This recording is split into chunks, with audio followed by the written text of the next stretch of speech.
Well, hello everybody.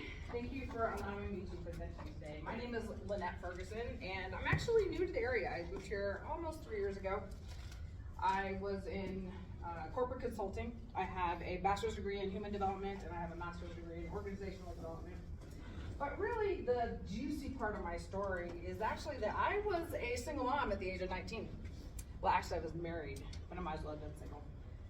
I did become a single mom at when my daughter was like 3.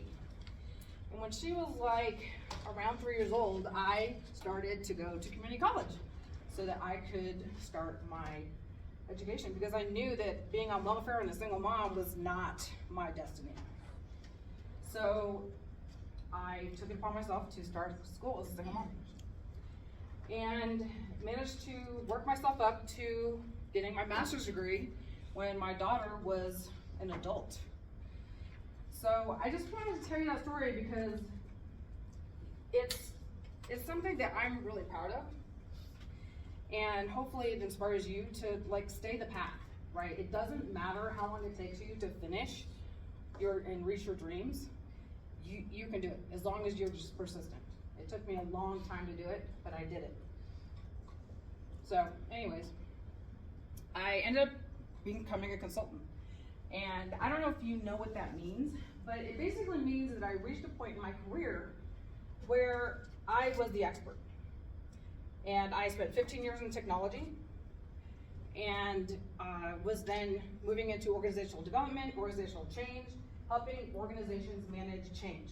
With my bachelor's degree in human development and my master's degree in organizational development, it put me in a really good position to lead organizations through change. May of 2020, I got laid off by my consulting firm and decided I didn't want to do corporate anymore. I was done. I was burnt out. It was brutal. I said, this is not for me. I'm going to go do my purpose work. So I went, and I've known for all of my life that I was a healer. My whole life, I was like, I'm a healer. I don't know what that looks like, but I'm going to do my purpose work. I'm going to go be a healer. So this is where this ties into this class, right? Because as a healer, I'm using the concepts that you're learning in this class, the mind, body, spirit, as a way to help my clients move energy in their bodies and out of their bodies to help balance and bring back to harmony their entire being, right? So that is why Kristen invited me to speak with you today. Because one of the things that I focus on as a healer is vibration. Okay, our vibration comes from, it's emitting from us all the time. So I want you to think about when you're with your family or with your friends or whoever, can you feel their energy? I just want to see a show of hands. Can you feel people's energy?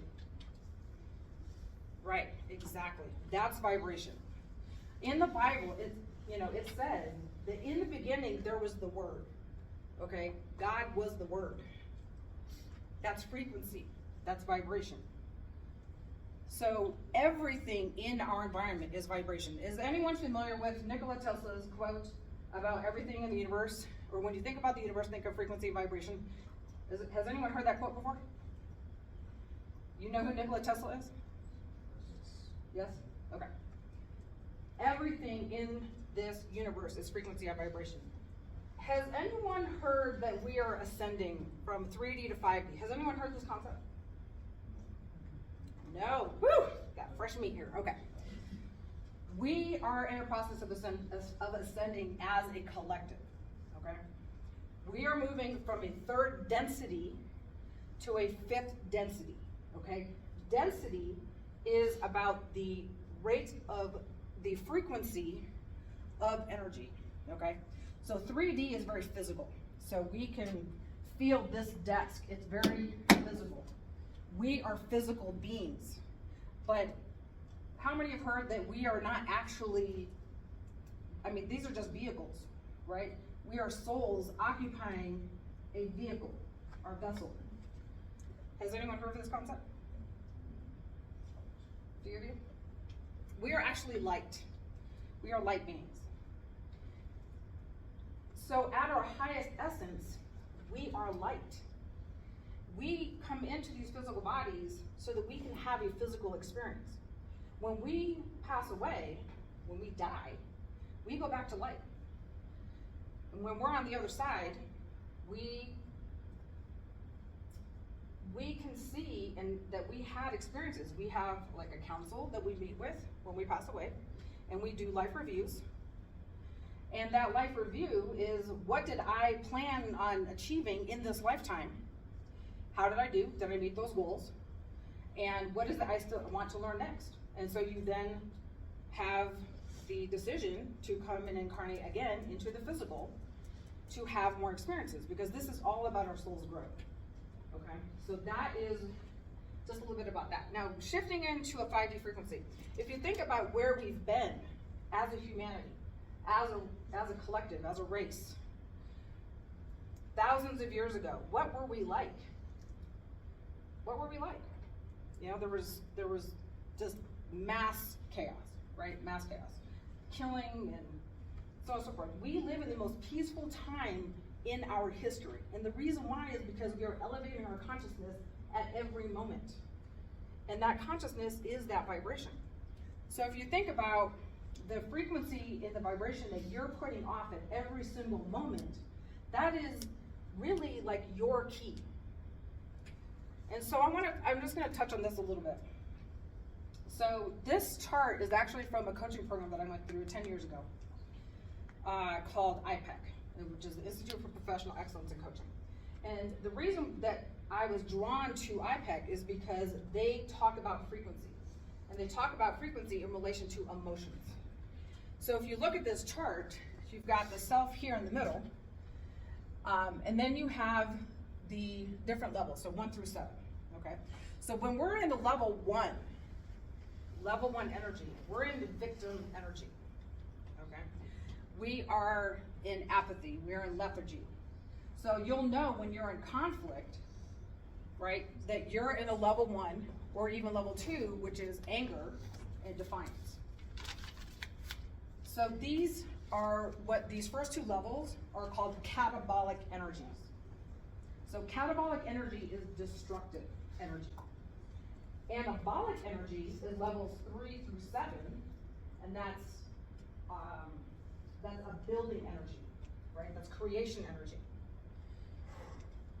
So when we think about how we operate on an everyday basis, right? Are you in levels 1 and 2, or are you in levels 3 through 7? So 3 is forgiveness, cooperation, and responsibility. 4 is compassion. The action result is service, and the core thought is concern. 5, you've got the core feeling of peace. The action is acceptance, and the core thought is reconciliation. 6, level 6 is joy, and the action result is wisdom, and then the core thought is synthesis. And then 7 is absolute passion, and the action result is creation, and the core thought is non-judgment. So none of us are meant to be in a level 7 all the time. That's like Buddha energy, right? Buddha can live in level 7. Most of us cannot live in level 7. It's just not practical. However, we can decide if we want to be in level 1 and 2 and how long we stay there. So really the deciding factor is when you're depressed or anxious or angry or whatever, how long are you staying in those emotions? That is the key. It's how fast can you go from a level 2 of anger to a level 3 of forgiveness, or even higher.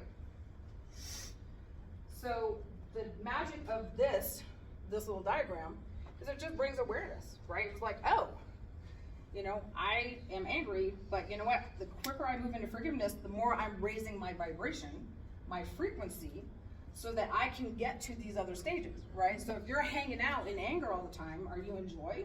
No, absolutely not. So this is just one of the concepts I want to talk about today.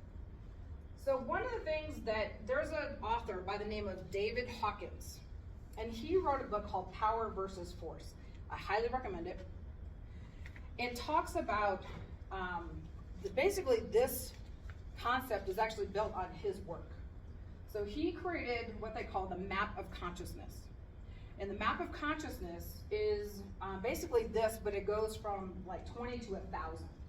And so he's mapped out all of our emotions and all of those energies, and he was able to measure them in levels of frequency. So in his book, Power versus Force, he also talks about the ability to tap into us using muscle testing. Has anyone heard of muscle testing? A few people. Awesome. So how are you familiar with it? My mom does it. Oh, she does. What does she do? She does with her fingers. Oh, she does. Cool. Do you do it? No, I don't. Who else said yes? What about you? We do like body code with it. I can do it myself, like standing up with the fingers. Cool. Awesome. All right. Anyone else? No? So that's exactly right. So you said you do body code? Mm-hmm. That's a healing modality, right? Mm-hmm. Yeah. So I do a technique called the spiral. Okay, and the spiral is similar to emotion. It's body code? Yeah. Okay. So the emotion code is, I think, another modality. And so basically what that's using is using your body, like using fingers like this, and I'll show you how to do it in a minute, to test the energy of something, right? And it's testing your energy or someone else's energy in relation to something. So the way that I use muscle testing, I use it all the time for all kinds of things, but the way that the spiral uses it is I'll use muscle testing to test for the other person, for my client, and I'll say, for instance, I do what they call, anyone familiar with the chakras? Everybody familiar with the chakras? Okay. So I'll do a chakra line clear between two people. And so what that means is I'm going through their chakras from the root to the crown, and I'm clearing the emotions that are between them in each of their chakras. It's pretty cool. And I'll use muscle testing. I have a chart, an emotions chart, where I'm able to say, okay, what is stuck in the root between these two people, and muscle test and identify the emotion, and then using a clearing technique, which basically is just holding these points on the head and breathing and releasing those emotions. And it's an amazing process. So what I wanted to do is actually show you the power of accessing that information within yourself. And I actually want to do this in pairs. Okay, so just pair up. Like get with a second person, and I'm going to have you stand up actually.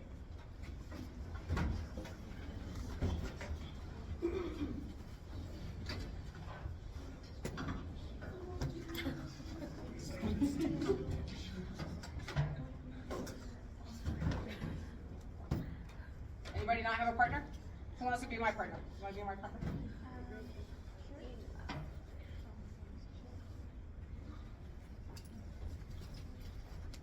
Cool. All right, so what we're going to do is, so what I'm going to have you do is I'm going to demonstrate on Chris here and show you what we're going to be doing. And so what I want you to do is I want you to hold your left arm out. Okay. And hold on like this. Okay, very nice. Okay, so I want you, I'm just going to push down as like a baseline. Okay, so now I want you to say, I am strong. I am strong. And now I want you to say, I am weak. I am weak. Say, I'm strong. I'm strong. Okay, say, I am weak. I am weak. Okay. So now I want to say, I want to ask your body a question. Okay. Does Chris like peanut butter? Does Chris like beets?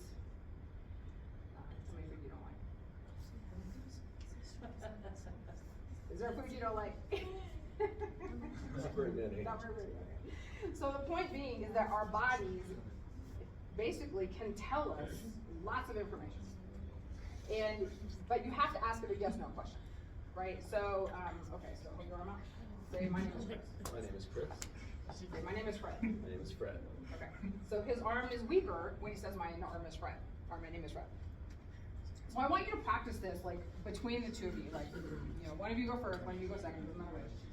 And I want you to practice holding your arm out and see what happens. So go ahead, put your arm out. The person whoever's going to do this first. It doesn't matter which arm. Okay. Hold it out. Okay. Now I want you to say I am strong. Okay. Very good. Now say I am weak.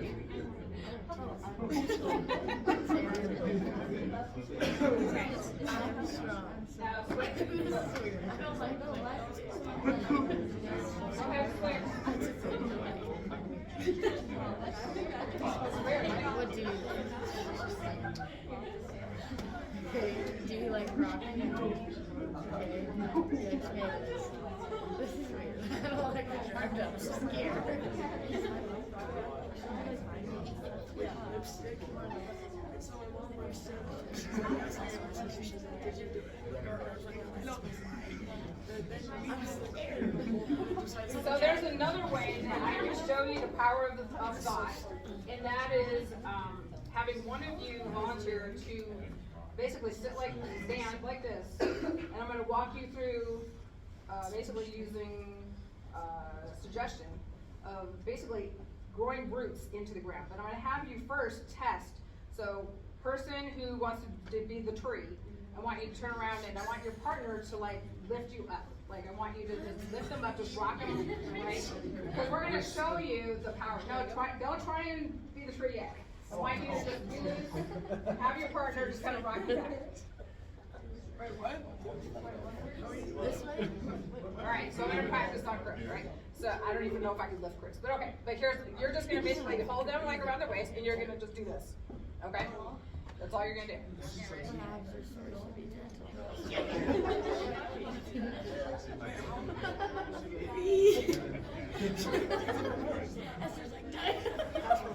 Right, all right, so that was easy, right? You could easily lift the person off the ground, right?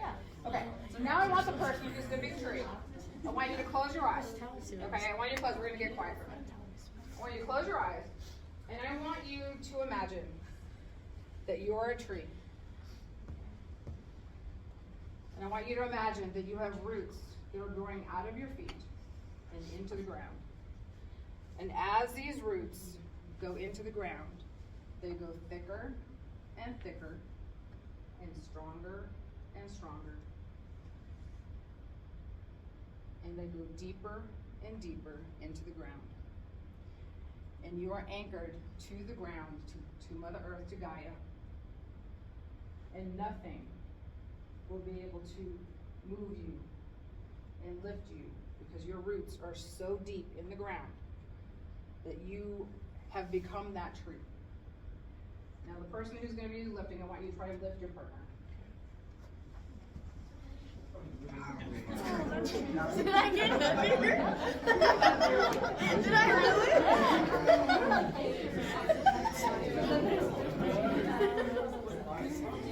Okay, yeah, he's pretty solid. All right. That was weird. Yes. So do you guys want to flip it? You want to do it again? You want to do the other version? Go ahead and stand. Go ahead and flip to the other side. All right, we got the other person putting the tree on. Okay, now you're a tree, okay? All right, so now we're going to do person two. There's the tree. All right, you ready? You're a bird, right? All right, close your eyes. Close your eyes. All right, person that's the tree. I want you to imagine that you have roots. You are a tree. You have roots that are coming out of your feet and they're going into the ground. And I want you to imagine that these roots are growing deeper and deeper. And they are becoming larger and thicker the deeper you go. They're going deep, deep, deep down into the ground. You have become so one with the earth, with Gaia, that nothing will move you. You are an immovable object. Partner two, go ahead and try and lift your partner. That's weird.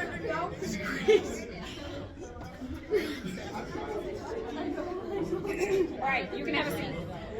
Corley, did it work for you guys? Yeah, I could lift Esther. It's the first time you was used to All right, so what do you think about that? Weird. Kind of creeps me out. That creeped you out? What if you like stand on a scale? Does it make you heavier? Would it make you heavier? No, it doesn't change the weight. It's just intention. So the whole point of this exercise is to show you how powerful your mind is, right? Your mind is so powerful that you became a tree and you became an immovable object. Nothing changed except for your thoughts and what you were thinking. Nothing changed. So that is the power of your thoughts. Words and thoughts are powerful. The words that we use are so powerful. I want you to think about the word try, right? I'm going to try and do something. Are you going to do it? No. Nope. So whenever you're talking, using powerful language is so important. I am going to get that done. I am going to get that done, right? I am going to do the things. And on that note, using anything after the statement I am, right? I am blank. I am broke. I am stupid. I am whatever, right? You're creating that reality. Because remember, your thoughts are powerful. You became a tree. That's how powerful your thoughts are. Okay? So you have to make sure that as you're talking, that you're using powerful language. So even if you're in pain, I am in the process of being well. Right? Your mindset and your consciousness around your language is so, so important. And more so, as we are moving our frequency, raising our frequency through this ascension process that we're all going through, it becomes more and more and more important for us to manage our thoughts. It's very, very important. How are we doing on time? 11:20. Oh, we got plenty of time. Okay. Sorry, I was on that. Really? Yeah. So I wanted to show you how to muscle test. Okay, so some of you already know how to muscle test. And there's multiple ways to muscle test. Okay, so for instance, if I'm in a grocery store and I want to know if a particular food is good for my body, you can just use your body as what they call a pendulum. Okay, so if I'm a pendulum and I'm using my body as a pendulum, I can say, show me a yes, right? So I lean backwards and I'll say, show me a no. And I lean forward. Okay. So when I'm in a grocery store, I can do this, right? I can order any situation. So if I'm in a grocery store, I hold that food up against my chest, whatever it is, and I'll say, is this food good for me? Right? And I'll either get a yes or a no. It's a way of knowing instantaneously if that food is good for your body. In the moment, you can say, is this something I should consume right now? Because even if it's something that may not be good in the moment, it doesn't mean it won't be good tomorrow. Okay. The other way to do muscle testing. Okay. So muscle testing with your fingers. So if you just take your middle finger and your thumb, and you basically loop them together. Okay. And I want you to say, show me a yes. Okay. And you should be strong.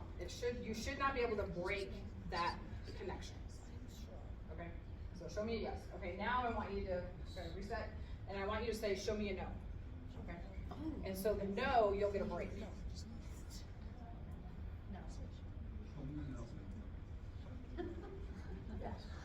And the fun one is your tongue. Okay.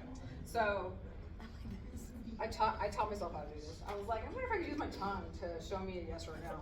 And so I would say, okay, show me a yes. And I'd hold my tongue, try and hold my tongue up to the top of my mouth. All right, and go, show me a yes. I cannot pull my tongue away from my mouth. What? And I say, show me a no. I can't. It won't hold. Okay. So if you're like in a public area and you just want to like really quick, like not look like a freak doing your finger testing, you can just use your tongue.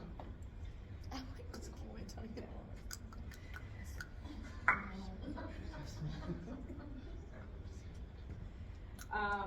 Has anyone used the pendulum before? What's that? This one? Okay, so I don't have my pendulum with me, but I'll show you. You can use anything. It like. Well, everyone's different, right? So if you want to use a pendulum, which is, okay, so let me just preface this by saying, this can be manipulated by other energies other than your higher self. So you have to be very careful when you're using a pendulum, because it can be manipulated. I mean, is everyone here familiar with spirits? Like, that there are spirits around us like all the time. So, when you're using a pendulum, I'm just gonna say, you want to make sure that you're only getting information from who you're wanting your information from, and you can ask for whoever you want. Right? You can ask for your higher self, you can ask for your angelic team, you can ask from your grandmother who's passed away, like, it doesn't matter. But just, you have to be very specific as to who you're wanting information from. So I always ask, are there any malevolent beings in my space? Are there any malevolent beings in my space? Okay, so I'm getting a no. Okay, so for me, no is back and forth. But for everyone else, your pendulum is gonna be based on your frequency, okay? So you're gonna say, if you have something that you can use as a pendulum, you're gonna say, show me a yes, okay? So for me, moving back and forth is a yes. If I say, show me a no, then I'm getting this. And I say, show me undecided. Okay, so undecided for me is around the circle. So you can use a pendulum to ask the same exact types of questions that you would ask of your body, but instead you're asking that information from your higher self, which is technically your body. But you could also ask it, like I said, from your angelic team, whoever you want. And so you can ask questions like, is this person somebody I should date? No, right? Simple questions, like, really? Now also, there's free will. So if you decide, I'm still gonna date the person, then you have free will and you can do whatever you want. So that is how you would use a pendulum or an external object to give you the same information that you would get from your body. Just a different way of doing it. Now, sometimes, when I'm wanting to know, so I do like multiple healing modalities. So I do past life regressions, I do sound healing, I do multiple techniques. So what I'll do is I'll actually draw each of those modalities on a piece of paper in a circle. And when I'm meeting with a client, and I'll ask, do I have permission to ask for you? You always have to ask permission if you're gonna ask, do work for on behalf of somebody else. And they say yes, and they say okay, and I will literally ask, I'll put the pendulum in the middle of the piece of paper in the circle, and I'll say, what is the first modality, healing modality that this person needs?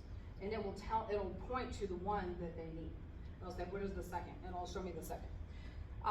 The other thing with muscle testing that you can do is, for instance, if you're trying to decide between two things. So I'm gonna have fish for dinner, I'm gonna have a burger for dinner. You can say, okay, so if you were to muscle testing, your body says yes to both, you would say, well, how strong is that yes? And you can then ask, okay, is this, on a scale of 1 to 10, how strong is the yes for this burger? And then you just use your fingers, and you just say 1, 2, 3, 4, 5, 6, right? Let's say you get a 6 for the burger. And you say, well, how strong is the yes for the fish? And then you test again, you say 1, 2, 3, 4, 5, 6, 7, 8, 9, 10. Okay, because your scale is from 1 to 10. And so you got a 10 for the fish and a 6 for the burger. You still have free will. You can still eat the burger, but now you know that your body wants the fish, right? And you can make that decision. So you can use muscle testing for more than just a yes or no.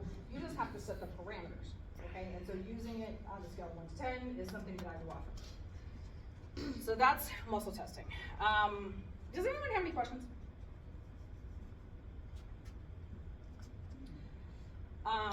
Okay, so, what else do I want to talk about?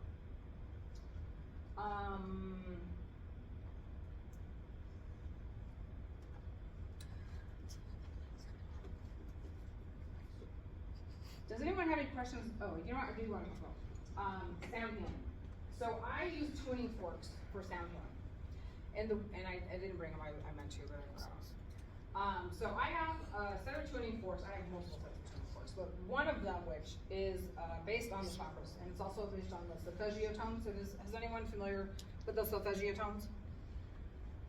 It's an ancient set of tones that the monks used for like chanting. So those are the solfeggio tones, and we ended up having those tones switched to the tones that we use today, which is on a scale of 8 instead of a scale of 6. Okay, solfeggios are a scale of 6. So the solfeggio tones in the tuning forks that I use, it doesn't matter really any tuning fork can be used for healing, because what the tuning fork is picking up is the frequency of an emotion or the frequency of a thing. So for instance, there's devices out there, frequency devices. Has anyone heard of a Healy? The Healy device? Okay, so the Healy device is a frequency device that is used for like supporting health, okay? They can't make claims like we heal you. No device can do that. But it's in support of health. So everything has a frequency, as I mentioned before. So viruses have a frequency. Emotions have a frequency. I mean, just everything, right? So with the tuning forks, the way that I use them is I use them to not only balance the chakras, but I'm also using them to identify blocks of energy in the body.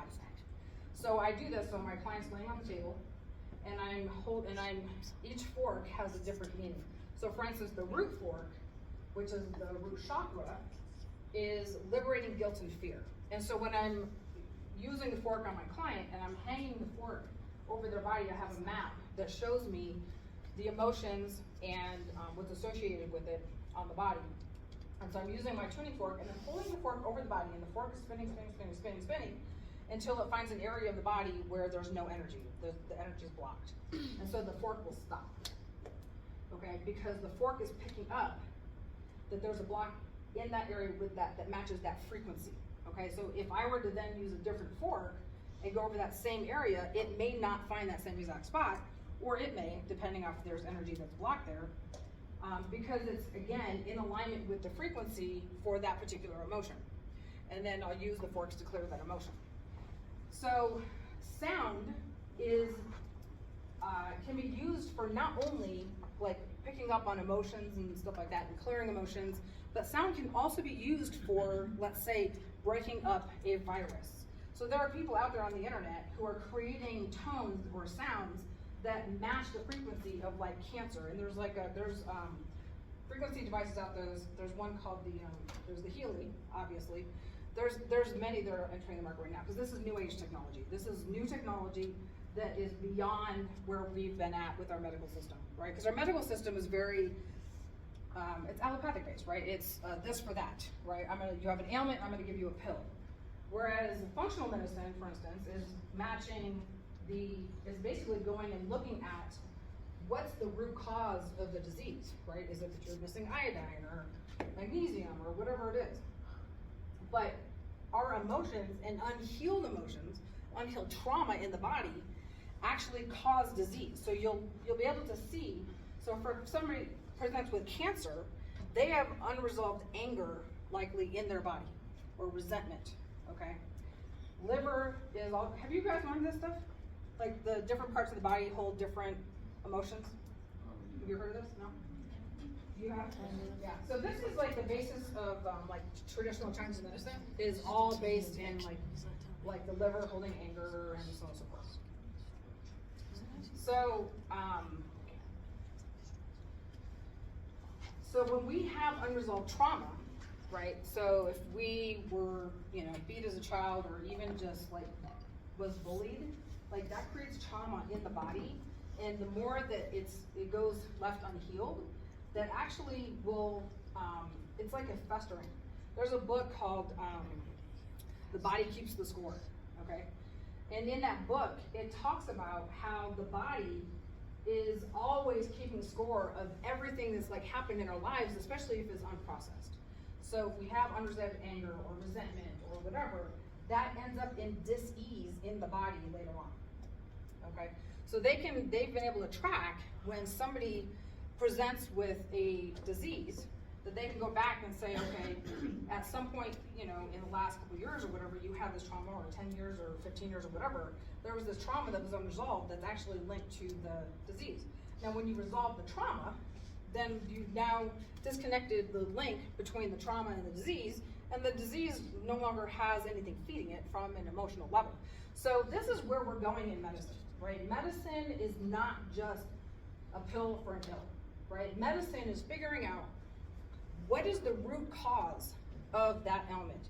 And it usually has a root in an emotional imbalance somewhere, right? And so that is why I do the work that I do as a healer, and I call myself a healer, because what I'm doing is I'm helping my clients identify what is the trauma, where's the emotion that's caught in the body that needs to be released, so that it's not causing disease later on in life, or even releasing it if that person is experiencing some type of an ailment. So like I had a client the other day who came in with back pain. I'm like, well, you know, she had been in a car accident. Well, one of the things that I know is that, for instance, if you're in a car accident and at that point in your life, you were having a whole bunch of trauma, that becomes a point in time where that trauma is now attached and kind of like tied to that accident. So if you have a trauma and then you have an accident and you have back pain, that trauma is now kind of locked into that area. And so one of the things that we can do is address it from a metaphysical perspective, where we're releasing that trauma from the body using, you know, all different types of modalities, the body code, the emotion code, the spiral, you know, it doesn't matter. But these are the ways, this is the way of the future. This is the medicine of the future. And I just, you know, I hope that when I'm, you know, relaying to you, help steer you to those modalities that are not as typical as we have seen over the last however many years, right? Because those modes are dying, right? The traditional pilfer and ill, those are going away. We are now moving into functional medicine. Our doctors are 20 years behind in their science because they don't have time to look and read all of the new science that's coming out. They just don't. They're swamped. They're, you know, drowning. You know, and big pharma is funding all of our schools. You know, so we have to start looking at alternative ways of healing the body and getting to the root cause. Right. So our food, your food has frequency. Right. If you're eating something that's fried, if you're eating something that is, you know, coming out of a fast food restaurant, the vibration, the frequency of that food is really, really low, right? They have shown, there's a book called The pH Miracle Diet. I read this book in like 2005. In that book, it talks about how it takes 7 gallons of purified water to neutralize the acidity in 1 soda. 7 gallons of water to neutralize 1 soda. That acidity in the body, right, is causing disease. That was the last time I ever drank a soda. 2005, after I read that book. I will never put another soda in my body. Food has energy, food has frequency. So the more you can eat live, living foods, right? So if you're juicing, if you're eating raw salads, those are the highest vibration that you can get as far as foods that you're putting into your body. Okay? It's super important, super important. It's almost as important as movement. You know, movement's also very important because that moves the energy. Any questions? What's a raw salad? Well, just raw vegetables. Oh, Without okay. cooked things. Okay. You know, like, I mean, so there are foods, obviously, that require cooking because it breaks down the nutrients so you can actually absorb them.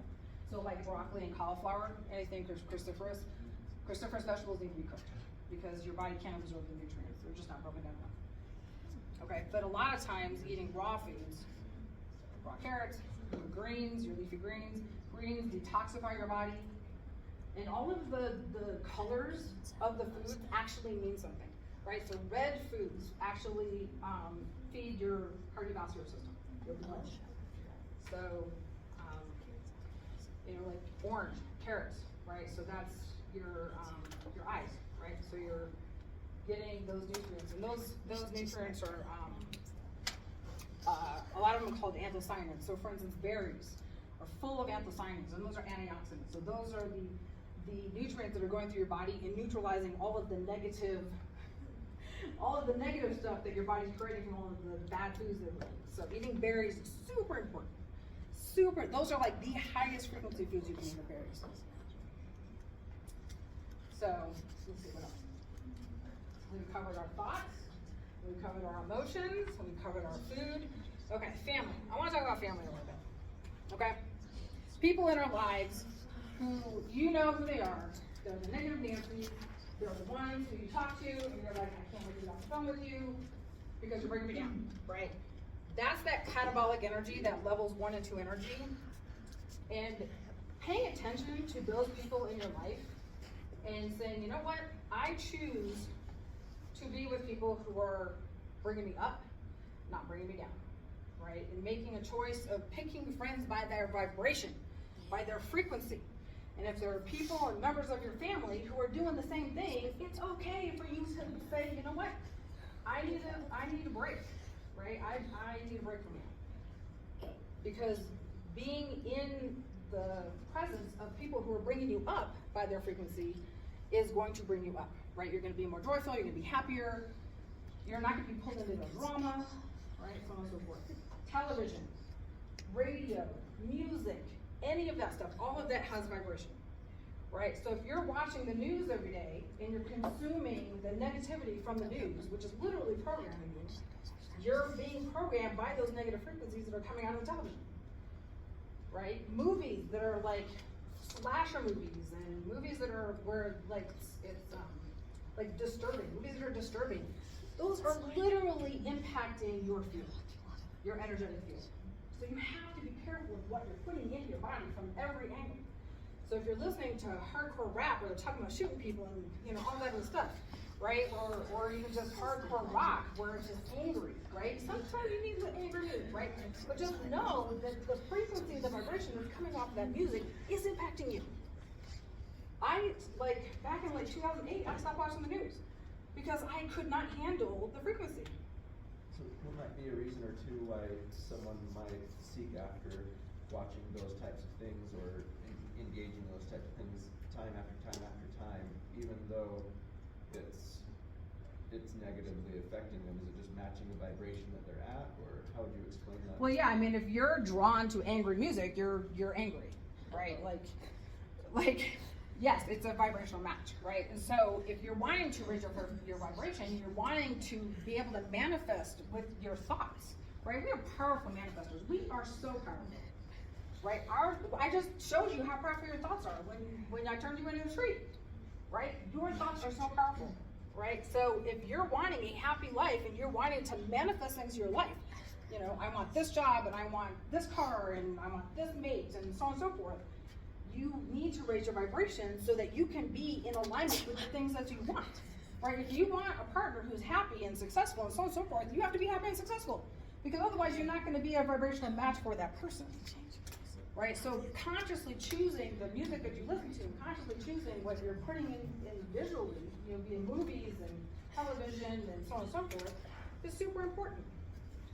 It's super important. And then your environment, right? If you're living in a house that's messy, right? What's the vibration of that mess versus the vibration of a clean house? When you walk into somebody's house who's messy and you're used to being clean, you're like, I don't know if I want to be here, right? Whereas if you walk into somebody's house who's clean, right? Everything's put away, you're like, oh, this feels good, right? So your environment is super important, right?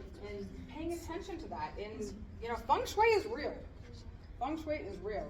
When you have objects in your house, it moves the energy differently. So if you wanted to watch the news, and it does have that negative, so you could watch it, and then could you counter effect that negative with something that was positive, so you could still do the one, and then receive the benefits of something else, or? I mean, you could always try that, right? But I would say, what's the reason behind wanting to watch the news? To have knowledge of what's going on. Right. So in paying attention to how it makes you feel, right? Is it putting you in a state of fear?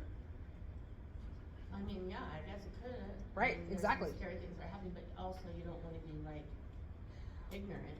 Well, Ignorance is bliss. so I have been really tapped into this kind of stuff for a long time, as you can tell. I turned off the news back in 2008. I stopped watching mainstream news. Okay, I started listening to NPR because NPR is neutral, right? And so what I started going after is non-sensationalized news, right? News that wasn't trying to drive me into fear. Because that's the thing with the news these days, is it's literally trying to push us into fear. So the more that we can disconnect from that fear frequency, the better, right? And so finding news sources that are neutral, right? So the problem with even with NPR though, is they're still sponsored, right? They're still influenced by the people that are paying for them to be able to be on air. So I even stopped listening to NPR. And I started listening to news that I was getting online, like on YouTube, right? Because I felt, I know a lot of people are watching TikTok lately. Any TikTok users out here? Okay, yeah.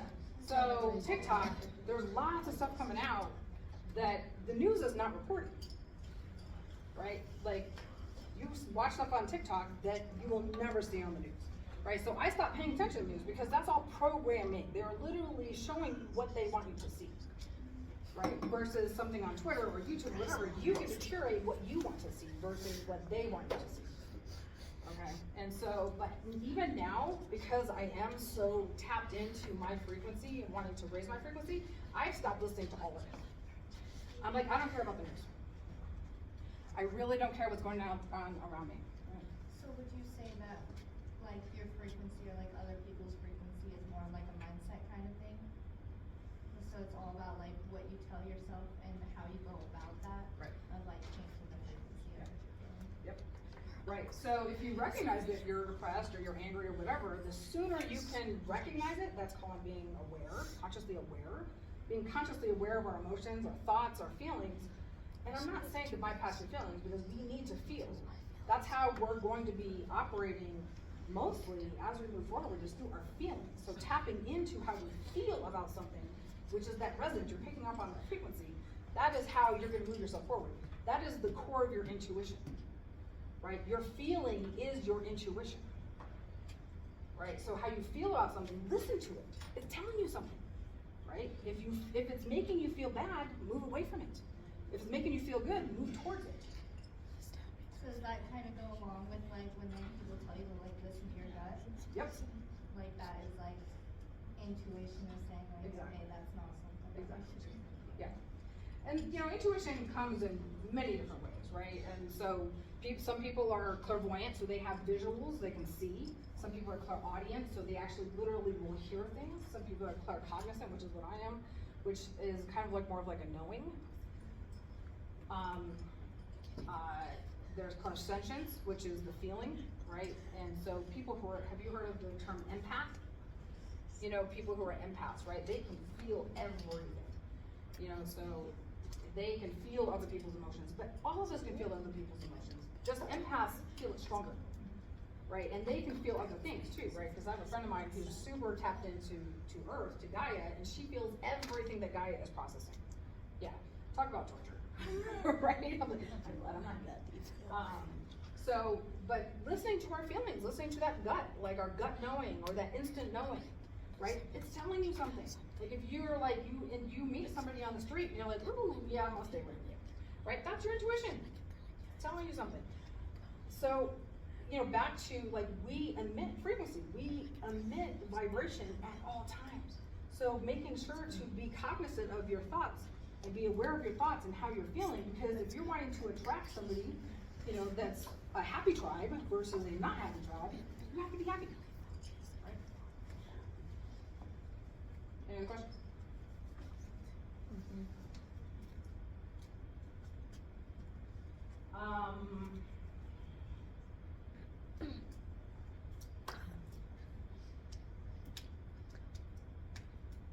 Has anyone tried using positive thought before they take a test? Have you seen the studies where they show athletes visualize their performance, do better in their performance? Have you heard that? Yeah, do your coaches practice that? No? Tell me to get on the stick, man. Tell 'em. This lady said, if you visualize us doing well, we'll do better. And it's true, right? It's true. If you visualize yourself getting an A on a test, you're gonna do better than if you visualize yourself or think about or being in fear of or concerned about or wrapped up in the fear of not doing well, right? You're always gonna do better if you feel and just say to yourself, I'm gonna do well on this test. I got this test in the bag, right? Nothing is gonna stop me from getting an A on this test, right? You're gonna do better. You may not get the A, but you may get a B plus. You may get a B, not a D, right? So I just want to tell a story about manifesting. When I was in college, I had accidentally enrolled in an English class that was a critical thinking and writing class. And I got into the class, and it was like all based on Shakespeare and everything else. And I'm like, it's not me, right? And so I started looking at the other class. I'm like, well, what is this other one? It's the exact same name. And they're like, oh, well, that's on modern text, right? So we were reading more modern literature. I was like, well, I want to be in that class. So I contacted the teacher. She's like, well, we've already closed. I can't put you in that class. She's like, but I'm going to check just in case, right? But it was just like a Friday or something like that. She's like, but you can, if you want, you can go to the bookstore and you can buy the book. And she sent me the homework for the class. And so I was like, instead of thinking, oh, I'm just, you know what, why bother? I'm not gonna go buy that book, I'm not gonna do the homework because I'm not gonna get into that class. There's just no way, right? Because she already told me she probably can't get me in. I'm like, I don't care. I'm creating my reality. I went to the bookstore, I bought the book. I did the homework. I sent it to her. And I was like, I'm sending this to you so that I can be caught up with the class of where you guys are at. She let me in because I did that work. But she didn't add me like right then. She had to, it's almost like she had to wait until like the end of the class, like when we were done, in order to actually like get me in or something like that. It was weird. But my persistence and my knowing and my claiming my spot in that class got me in that class. That is the power of our thought. That is the power of our ability to manifest what we want. Okay? Your thoughts are powerful. That's pretty much what this whole talk has been about. Your thoughts are powerful. Right? You are powerful beings. You manifest your reality. Okay? And something else I wanted to cover. I do past life regressions, which means that I put people into hypnosis and I take them into the theta brainwave state, which is the state between sleep and awake. And I'm able to access past lives. Okay, I'm also able to access their higher selves. Okay. People come in with tons of questions about like, what is my purpose in life? That's the most popular question. What is my purpose in life? Why am I here? Like, am I supposed to be in this relationship? Am I supposed to leave? And what, my job and my profession and whatever else. I'm gonna tell you this. This is what I tell all my clients. You are here to do exactly what you're doing. This is your purpose right now. Okay? You are meant to be here right now doing what you're doing. When you get nudges to move in a direction, that's your higher self, that's your guides, your angels telling you, go over there. Right? So listen to those little nudges because they're super important. Right?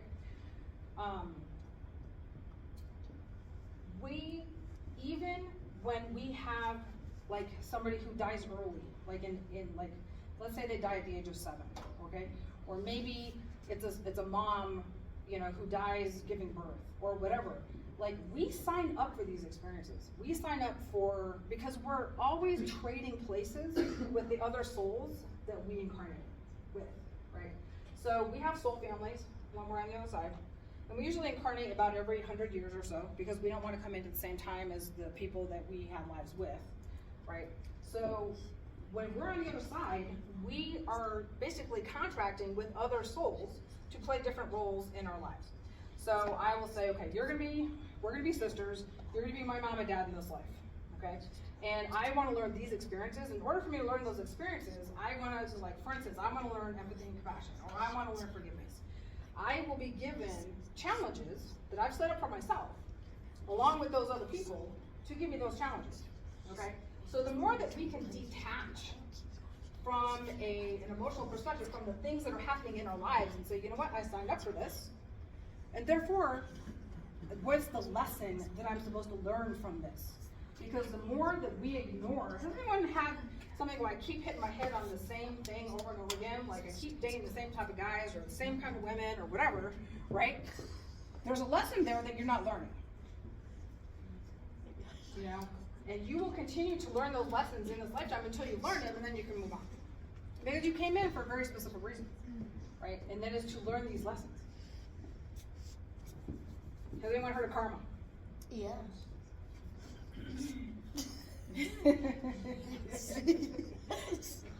What do you know about karma? But I don't know like that much, but just like I do believe in karma. Yeah. Like if you do something bad, like it's gonna eventually like come back to Yep. you, or if you do something good, like you're gonna have good karma. Yep, pretty much. So karma, I get a lot of questions about karma. I do too. So karma really is a balancing of energies, okay? So we all have free will, right? And let's say I do something to someone to hurt that person, right?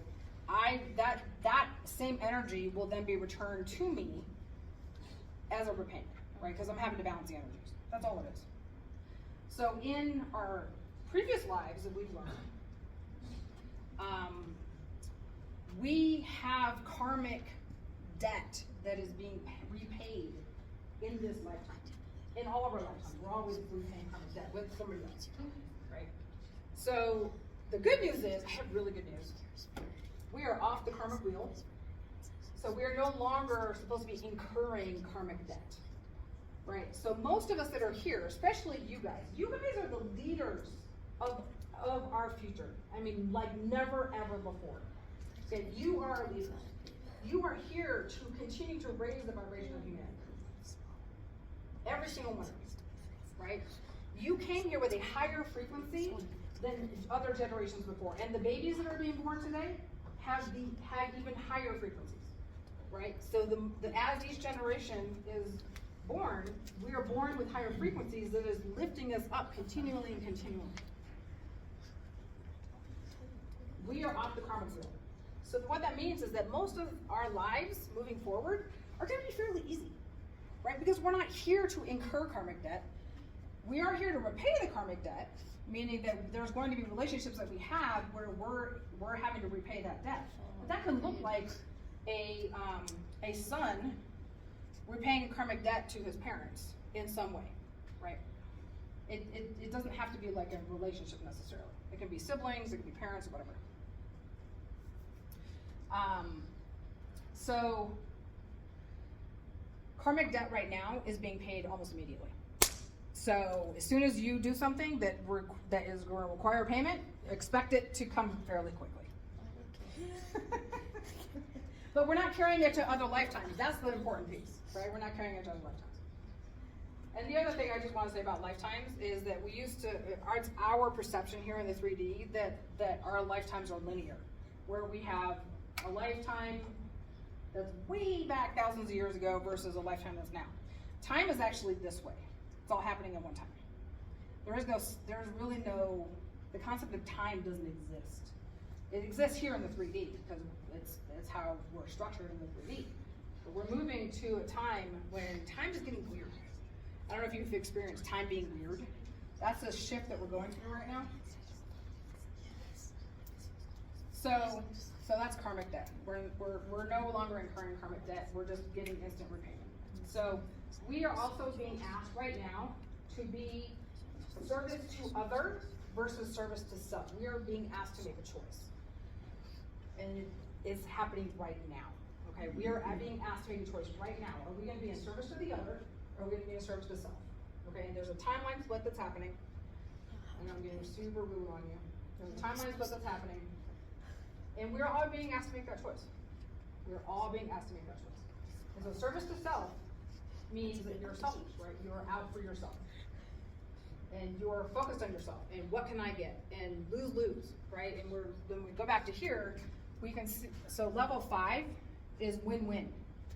So every time we seek win-win, you win and I win, versus win-lose, which is I win and you lose, or lose-lose, which is we both lose, right? Those are those lower energies. Win-win is what we're always looking for, right? How can you win and how can I win? So people who are service to self are about win-lose, or lose-lose even, right? They're about serving themselves. What can I get out of this situation? We are being asked to do service to the other, right? We're being in service to the other. How can I help you, right? So level 4 is compassion, right? So level 4 energy is being compassionate, it's being loving, it's being giving, it's being nurturing to the other, right? There is an imbalance that can happen when you're in a level 4 because you can be giving so much of yourself that you're not giving to yourself, right? So there is a balance that needs to happen, is being aware, like where am I over giving and not receiving, right? And that's super important. How are we doing on time? 11:57. All right, so we got 58. 20 more minutes. All right, how can I fill 20 more minutes? You don't have to feel like you have to fill the time either, Cool. but you have about 10 minutes. Awesome. Does anyone have any more questions? Any questions about like past lives? I have some fun stories. You can tell us a story. Ah, fun stories. Cool. All right. I had a client who came into me and she says, why do I feel like I can manipulate the air and the wind and the clouds? And why do I feel like I want to talk to wolves? I'm like, you want to talk to wolves? That's so weird. Who wants to talk to wolves? So we do her past life regression. Her first life, she is a forest spirit that is able to manipulate the elements. Oh. Her second life that she went into, she was a Native American Indian that was a shapeshifter. Her whole tribe was shapeshifters, and they shapeshifted into wolves. And I was like, wow, her higher self gave her those two lives to show her why she was able to manipulate the wind and why she wants to talk to wolves. It's so crazy. That's. So then, I don't know if actually you'd be able to answer this, but like deja vu. So, my understanding of deja vu is it can be like a timeline shift where you've actually experienced that experience in another timeline. And so you're like, I literally have experienced this before, right? And so there's been a shift in the timeline that kind of like crossing over. That's my understanding. What's going on?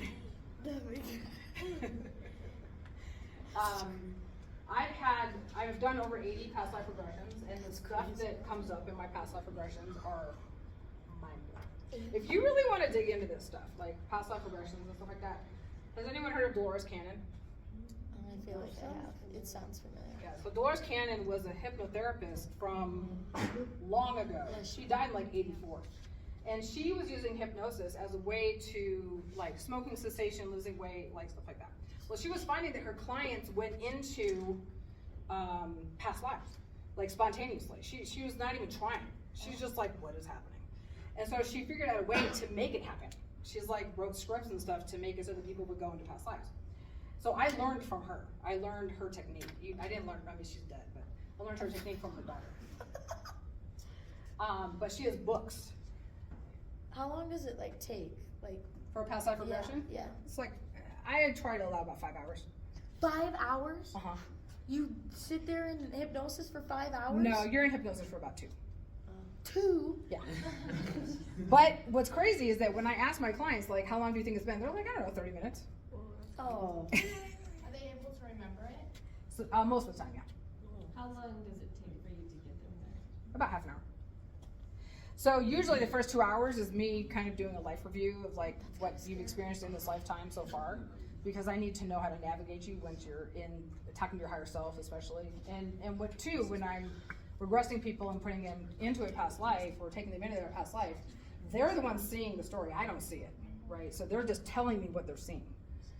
And so when, like for instance, if they were to go into a life where they were like on the pioneer days or something like that, right? Just it doesn't matter what time frame. Huh? Do they get like accents? When they talk, like, I'll tell you about one example in a minute. Okay. So I will say, look around the room, and if there's any pictures on the wall, or if there are people around you, I want you to, the eyes are the window to the soul. I want you to look in the eyes of the people that are in the picture or around you. And I want you to see if there's anyone that's here in this life that is in your life today. And most of the time there is. Oh, that's my dad. Oh, that's my brother, right? Oh, It's crazy. I'm kind of scared. I want to try that. So you can see the roles you played with those people in your lives in those other lives. So the example I was going to give you is most of the time you ask if people remember. Sometimes people go so deep into the regression that they don't remember, and they become the being. They become that person. So I was regressing the woman that owns the place where I'm at over at Earthwise Wellness in Green River. Her name is Mary. And she was one of the very first people I regressed because I had just gotten out of my training, and I was like, okay, I need volunteers. And she's like, I'll do it. So I regressed her. And she was a blue being. She was an alien. Okay. And she was like, I have a box. I was like, you have a box? She's like, yeah. I was like, well, what's the box? I can't tell you. And I'm like, but what's in the box? I can't tell you. And I was like, well, where'd you get the box? I stole it. And I'm like, well, who'd you steal it from? You know, oh, from this ruler, you know, or from this, you know, person, super powerful person. He wasn't supposed to have it because this box is super powerful, right? So she's telling me the story, but she became the character, right? And I'm like, well, what are you gonna do with the box? I can't tell you. I'm gonna hide it. I'm gonna hide it. I can't tell you. And I'm like, okay, why are you gonna hide it? Because it's powerful and nobody should have this box. And I said, well, is there a name for the box? She's like, yeah, it's Pandora's box. And I'm just like, what? So that's just an example of like the accent, right? But it wasn't an accent, but they became the character. Did you fix her? There was no fixing. Well, like, I thought you said after her thing, like that's what happened to her. Well, I mean, she went into that life, right? And then we finished that life, and then we move on to a different life, okay. right? What? So yeah. Did you fix her? Well, yeah, I don't want to go into one of these and come out like an alien or something. I'm scared. I've had people have lives as trees. They have a life of a tree. Oh hell yeah, that's the one I want right there. Yeah, yeah. I had someone that was Shrub. this goo in a tube on a spaceship. What? Literally, yes. I mean, crazy stuff. Crazy stuff. Yes. But they all, like when you bring them back, like you're like. Well, when I bring them back, then most of the time they remember, right? You're you though, right? Like you're still like. You're still yourself, sure. Okay. But the cool thing is when I go into past lives and I then talk to the higher self, which is your higher self. Well, Yeah. You know, everybody has a higher self, right? And so one of the first questions I ask is, what was the purpose of showing us these lifetimes that we saw today? And the higher self will say, well, it's because, and usually they show you lives that correlate to this life. And so they want you to see, like I regressed my best friend. She was, first she was a light being. She was just light. And I was like, well, can you take physical form? She was like, well, I think so. And so she like popped onto a spaceship. And she was an alien. She was a being. She was an Arcturian. And so I then, I fast forward her to another point in that life. And they were over the planet Venus as it was being destroyed. I know, mind-blowing stuff. Dolores Cannon's books goes through all of this. This sounds scary. Okay, so I kind of want to go. she's rescuing the beings off of Venus, Okay. and she's being helped by another race of beings to get these beings off the planet. And they're called Palladians. Anyone heard of the Palladians? Yes. Kind of. Palladians look like us. Well, look like blonde hair, blue eyes. Yeah. Like we are literally like humanity is the DNA of 22 alien races, so we are literally galactic months. Okay. So she is then working with the Palladians to get these beings off the planet, right? So then and then she's got a life in Scotland as part of the rebellion. She's a man, and she's like she's helping to save her family by hiding them, and he sacrifices himself so that to save his family. And then the next life, she's a Viking female, and her husband was killed, and she ended up having to lead the battle. Okay? So I asked her higher self, what was the purpose of us seeing these lives? We wanted to show her that she has led battle before in her past lives, because she's going to have to lead battle again in this lifetime. Oh jeez. Okay? That's So kinda that messy, was an immediate, you're going to need this information. What happens if you're like all messed up after? Like you know What do you mean messed up after, like what? Like you're just like, I don't know. Like Well, your your emotions higher are self, like- you will only see things that you're prepared to see, Oh okay. right? So if you're not ready to see aliens, you're not going to see aliens. Most people do not see aliens, just saying. Okay. That's rare. Except for the people I hang around with, it's kind of common. Okay. Alright. Because people who are like myself, who are healers, and like we already have that expanded awareness. We have that expanded consciousness of like we are not the only beings in the universe. As a matter of fact, there's like over 100,000 planets in our universe alone that are occupied. Have you had it done to yourself? I've had it tried. I've tried like 6 times, but my my conscious mind is so strong that it's just like Fort Knox. So would it work if someone else did it for you? Do you think you could be able Well, to? I've had 6 people try it. Oh, I thought you tried to do it yourself No. 6 times. No, you can't really do it to yourself. I think that's. I mean, you can if, well, How expensive are these? That's my next question. okay, so usually I charge $300. But if anyone in this class wants a past life regression, I will do it for half of that because I know it's expensive. But it's 5 hours of my time, right? So it's expensive. Yeah. But it's so cool. It's so cool. I love it. That's like one of my favorite things to do is past life regressions because it literally is like, it really helps you understand that this life is just an experience. You're here for the experiences of this life. Disconnect from all of the drama. Literally, disconnect from all the drama. This is just an experience. You are here in this meat suit. It's a meat suit, right? It's an avatar. This is our avatar. And we are like literally, you know what? I had the best analogy the other day. We are living in a video game. We are literally living in a video game. We have an avatar and we have levels, right? And we have other players in the video game who are playing different roles. Okay? We are literally living in a video game. Okay? So, but it's all about personal best, right? Like, how are you going to get to that next level? How are we as a team going to get to that next level, right? We're literally living in a video game. Can we do a group session? So, The Matrix is a documentary, just saying. The Matrix is a documentary. Go back and watch all the Matrixes because it's a documentary. Like, it's literally, we live in a matrix, right? We live in a matrix. All right, I'm done. Can we take a card? Yes, I brought business cards.